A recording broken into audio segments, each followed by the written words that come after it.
So we've been working on the MONAI Multi-Modal model, short M3.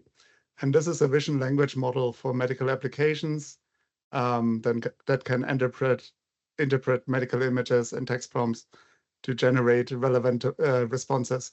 And I would like to start with introducing the team. So we have here a bunch of NVIDIA folks, Vish, Dong, Wenji, Andre, you just heard speaking as well, and Dagwan from the research team, including myself, who mainly developed the data sets we used for training and trained models, evaluated them, did all the number crunching kind of work. And a lot of thanks also to Mingxing and Nick here, who are the main engineers behind the demo I will be showing later on how you can run this model in an interactive way. But first, a little bit of background. So vision language models are basically combining some of the promising aspects we've seen in the large language models field recently with vision capabilities, right? As the name implies. So users can use natural language to ask questions about images. There could be a different task like object localization, zero-shot segmentation, question answering, and so on. So ideally, we want to have the typical type of visual understanding built into these models, but also kind of active tasks they can do like segmentation. And yeah, from this, you can see, I think it's pretty natural that this can be very beneficial for radiology applications as well. So in the healthcare space, there has been a couple of efforts in the last 1 or 2 years on building vision language models for radiology applications. LAVA-MED and LAVA-RAD are popular models that are based on the LAVA architecture, which is a popular vision language model architecture. One note here is that they are typically trained on a task-specific manner. So there could be like one model that can do report generation, another model that can do visual question answering, right? In contrast, Gemini is an effort training a very massive model with 1.5 trillion parameters in a more generalist way, right? So you can see it can take in additional several image modalities, even genetics, and do different tasks on top of this. But for your average researcher, it might be very tricky to train a model like this. Then there are models like BioMed-Parse, which are more focused on the segmentation task, right? So you can do like some natural language to prompt the model to do in the specific segmentations, like here, segmenting the tumor in the image. So we kind of got inspired by these different works, right? And wanted to give our own flavor to this. So for the MONAI M3 project, we're starting with a base model architecture called VLA, which I will be talking about later. And we've chosen some smaller number of parameters, right, in contrast to Gemini. And what I will show is that with 3 billion to 13 billion model parameters, you can get a pretty good performance on these radiology or medical imaging downstream tasks. So our model is basically combining this generalist idea that it can do several tasks like VQA and report generation. And to deal with segmentation tasks or specific classification tasks, we're actually integrating with what we call expert models, right? So these can be domain specialized models that have been already developed by the community. And our VLA M3 model can call on them on demand to get the benefit of use the information from that. I will talk about it a little bit later. So first, to give you some background on this VLA architecture, right? So this is kind of an extension of the LAVA architecture as well, which takes the approach of integrating vision components with large language models in the following fashion, right? It has a vision encoder. This is typically based on a vision transformer, and then a projector layer that basically turns the image into a set of tokens. And this projector can learn to transform these tokens into a space that is understandable by the large language model. So the nice thing here is that the large language model stays basically as is, right? So we can take an off-the-shelf GPT model like a Llama 3, for example, and fine-tune on top of that. And you can think of this as being some sort of a foreign language, right? The large language model is learning. The images can be interpreted as a foreign language, and the projector is making that language more similar to the language that the large language model can understand. So the Wheeler team has been pre-training these models on large amounts of natural images. So we're making use of that approach. They basically have 3 training stages. First to train the projector, and then they have some interleaved training of the projector and the LLM, and then additional fine-tuning. So what the work we're doing is basically fine-tuning on top of these base models that the Wheeler team has released. Some more notes. The resolution of the images is currently a 2D image support, 336 times 336. We have a maximum token length of 4096, and we can support up to 8 different images in one conversation with the model. So going back to this expert model integration, right? So now you can imagine that we have an image and a user prompt, and we can actually tell the model Wheeler what are available expert models, maybe from the MONAI model zoo, right? So we have these model cards that can be passed as additional context to the vision language model to select suitable expert models on demand, right? So given the prompt, let's say the user is asking for a segmentation of a certain structure in the image. Now Wheeler can make the decision as to what is the most suitable expert model to call. It can trigger that, and we can actually feedback that segmentation result as another image back to Wheeler to do further reasoning on top of that. In the case of classification, we typically convert the classification results into text, so the language model can understand that as well and integrate into the final answer. So that can be useful for the visual question answering or report generation. Another benefit I should mention is that if there are already FDA-approved expert models, right, then they could be used directly. And there has been a lot of exciting work like Vista, which we heard about earlier just now, right? We can directly trigger these expert models and utilize their segmentation performance.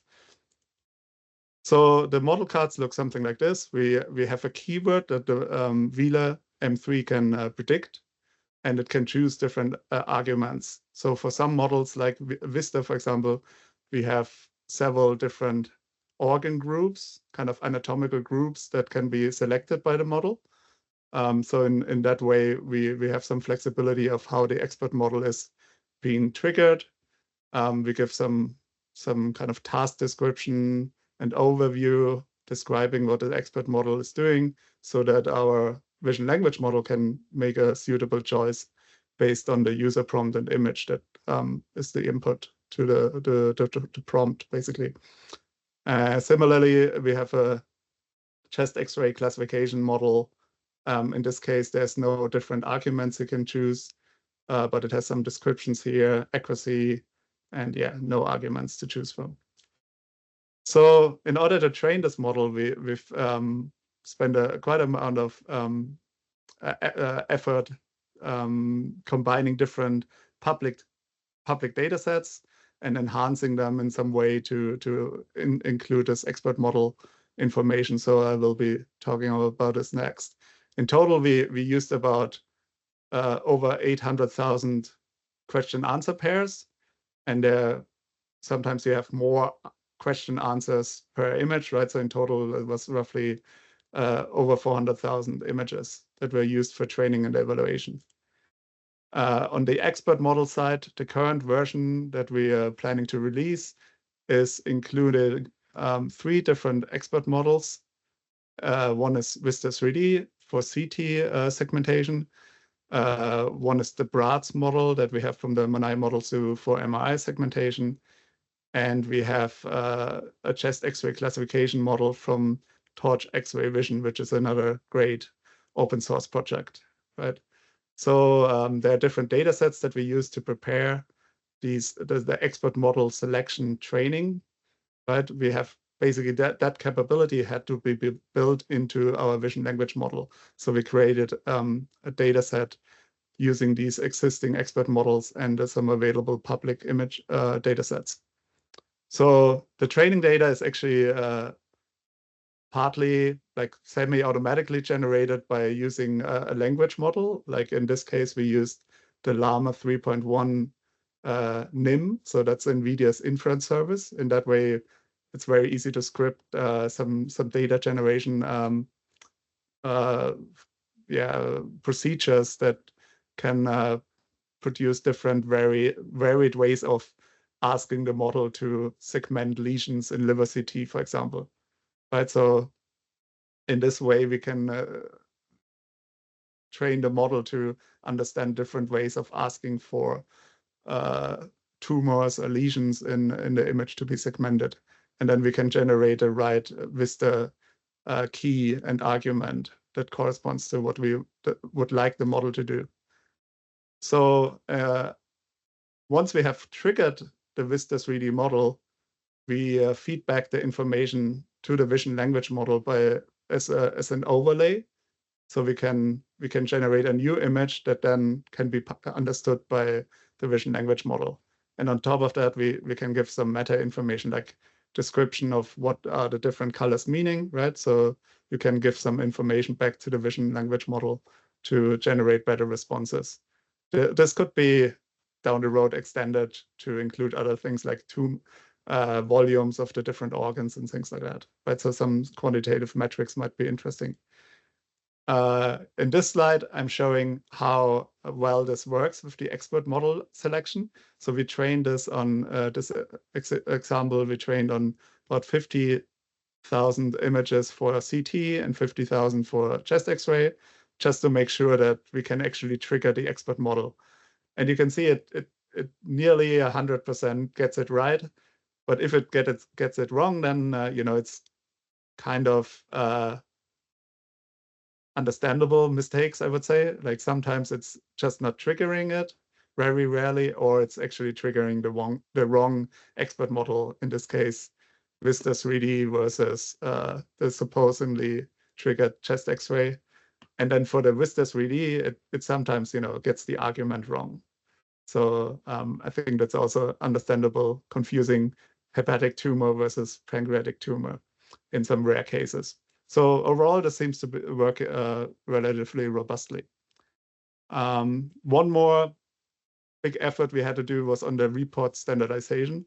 In order to get good results on the report generation, we found that you have to do some standardization so the model can produce reports that are structured in a way that matches our ground truth data set.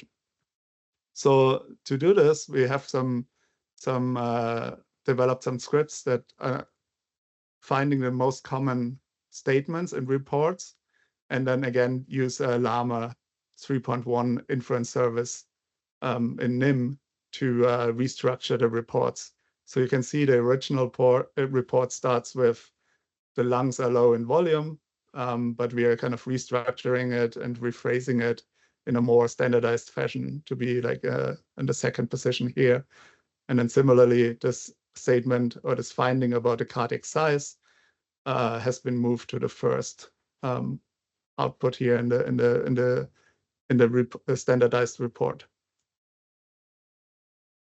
Okay, so then training and implementation. So to train these, first I would like to mention this data balancing.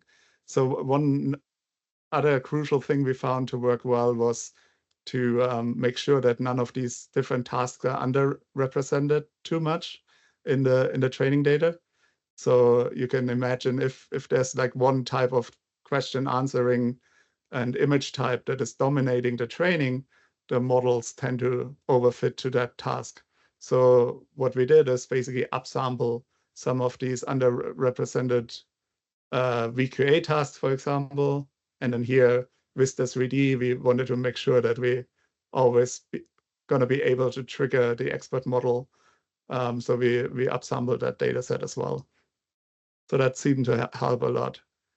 And then to train these kind of models, you are looking at some significant resources that are required, right? So we use some Slurm cluster environment at NVIDIA to train this using the Wheeler training code, starting from their base models, as I said. And that uses Torch distributed to do multi-node training. So typically we, like in this case, for all three models that we trained, we're using 4 nodes, each with 8 A100s. So it's like 32 GPUs in total. And you can see the training time here. What's useful is also the warm-up with cosine learning rate decay, which is typically used for fine-tuning these models. And the different colors here just means that we have to do checkpointing on our cluster because we have like a time limit for training these models. So each job is, like each training is separated in different cluster jobs. But I would say you can train this on like a 1 DGX, you would just be looking at like a 4 times higher training time to do the same experiment. Okay, another big topic is the benchmarking. So here we compare actually to some of the prior work. I should say that some of these data sets like VQA-RAD, we cannot directly compare because data preprocessing and data splits are not available. But Slake VQA and Pass VQA, to the best of our knowledge, is actually directly comparable here. You can see that LavaMet sometimes has a pretty good base performance, but these are 3 individual models that have been trained on each of the tasks, while MetGemini has this very large model, right? It tries to train on all tasks at the same time. So you can see sometimes that actually causes you a kind of a trade-off you have to do, right, to balance the performance across the different tasks. So in contrast, our 8 billion, 13 billion models can actually outperform VQA-RAD and Pass VQA. On average, the 8 billion model achieves the best performance. Then for report generation, there are different metrics people use to measure in an automated fashion how well these reports do.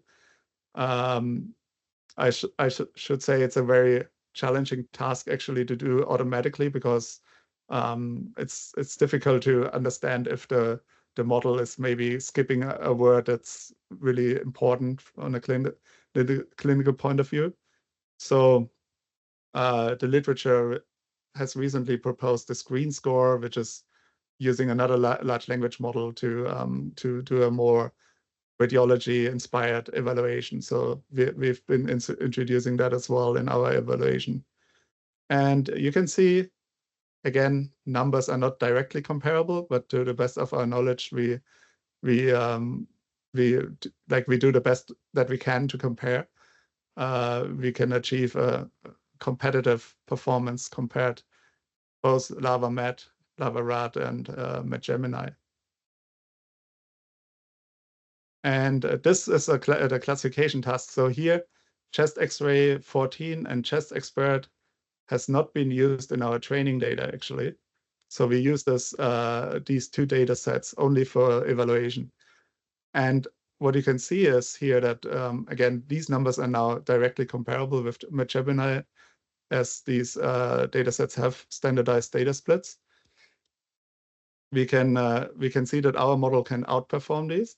And then if we integrate the expert model information, which includes the classification result from Torch X-ray vision, we can actually further improve the performance.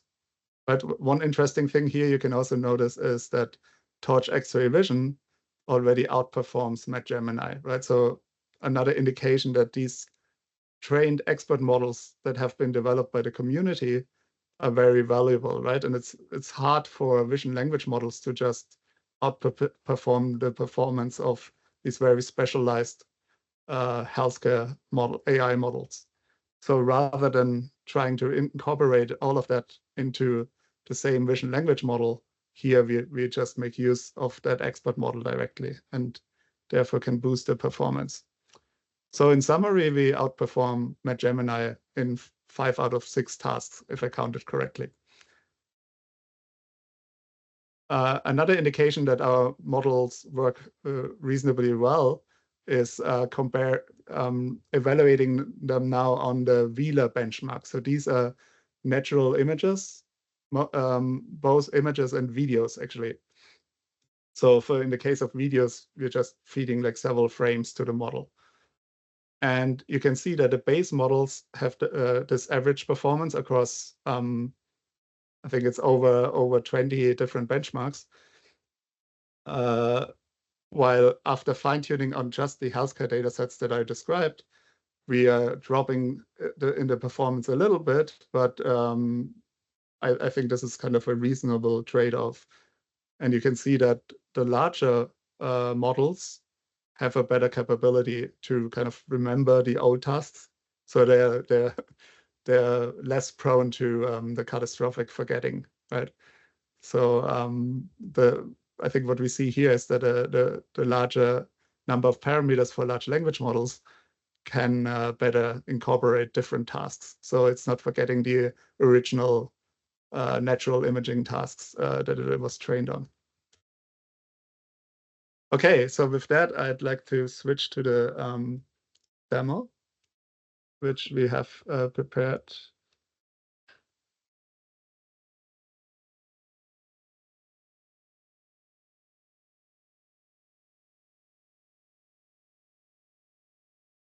Okay, so in our repository, which we actually just made available today, is linked here as well. I will share in the chat.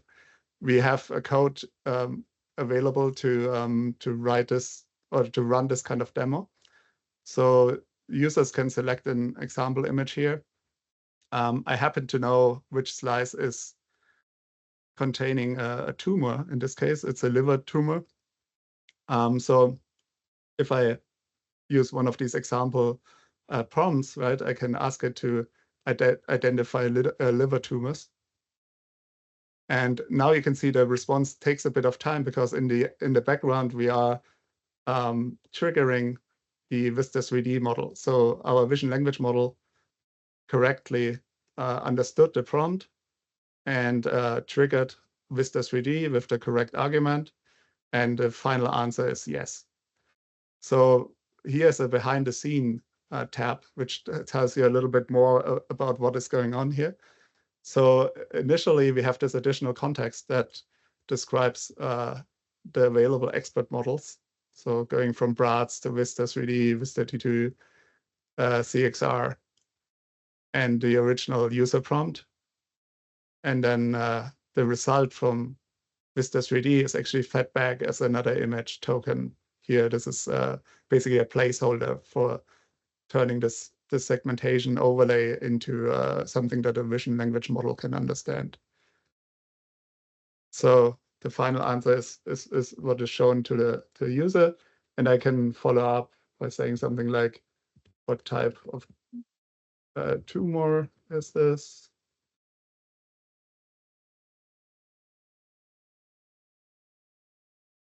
And it says it's a hepatic tumor. So it's this kind of multi-level reasoning. And if I clear this conversation, I can look at another example. for example, this chest X-ray. Typical question is like, what are the abnormalities seen in this image? And now, yeah, I'm already in the behind the scenes view, right? So I can see it's triggering the X-ray image now. And in this case, because this is a classification model, we are feeding back the result as these kind of binary yes, no information about the different diseases. And cardiomegaly is, for example, flagged here by our AI assistant, or this is VLA M3 is flagged here, right? Because our expert model is saying this is likely a cardiomegaly. And I can do something like describe the image in detail as a follow-up.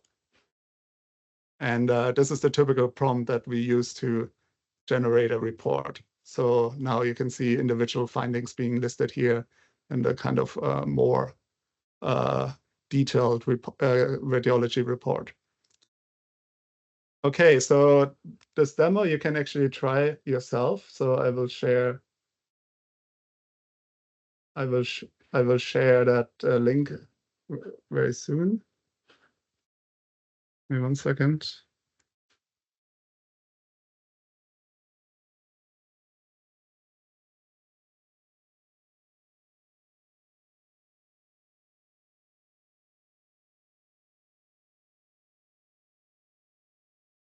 And if you have any feedback, please also provide that in our repository. We have a discussion page. You can provide any feedback there.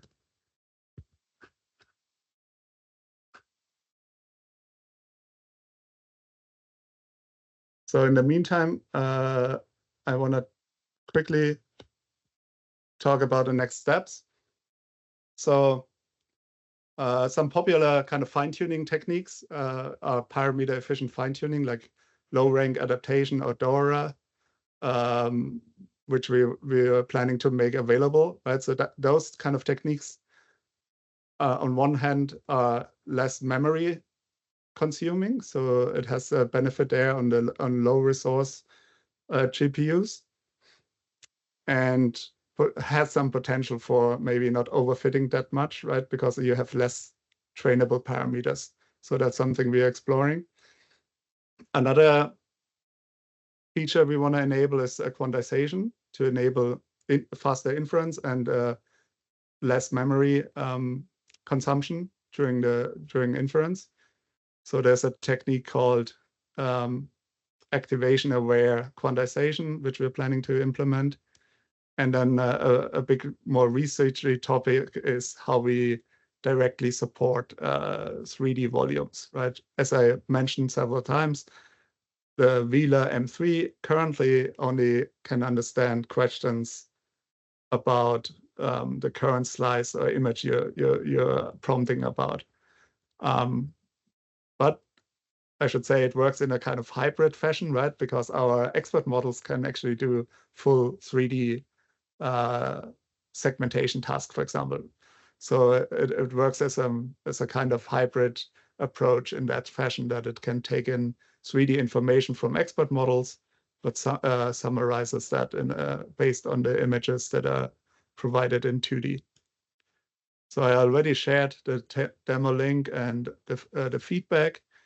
And with that, I would also like to call for a vision language modeling working group in MONAI.